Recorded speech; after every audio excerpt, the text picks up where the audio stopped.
જય ભારત સાથે મારે જણાવવાનું નવસારી મહાનગરપાલિકાને કે નવસારી મહાનગરપાલિકાની કર્મચારીની બેદરકારીને વજહથી આજે ડેપો આગળ યુનિટ ચાવાળાના આંબે જે ખાડો ખોદેલો તે ખાડાનું પૂરણ કર્યું નથી અથવા બેરિકેડ એવું કંઈ મૂકતું નથી, કોઈ સેફટી નથી. એ ત્યાંથી મારો મામાનો પોયરો ફૈજાન અનવર કાગદી તે ત્યાંથી પસાર થતો હતો.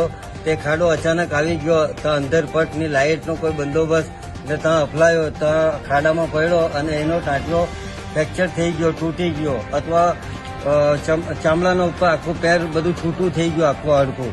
તો હવે આ જે હાદસો બન્યો છે તો એ હાદસાનો જવાબદાર કોણ, એની સંપૂર્ણ જવાબદારી મારી નમ્ર વિનંતી છે કમિશનર સાહેબને, નવસારી મહાનગરપાલિકાને કે ભાઈ ગરીબ ઘેરનો વ્યક્તિ છે એના પાછળ વ્યક્તિ ધ્યાન આપે અને એના પાછળ જે બી કંઈ એનું ખર્ચો થાય એ ખર્ચો બી એને ગરીબ માણસને મળે એ મારી નમ્ર અપીલ છે, વિનંતી છે. જય હિન્દ, જય ભારત સાથે મારી વાતને ખતમ કરું છું.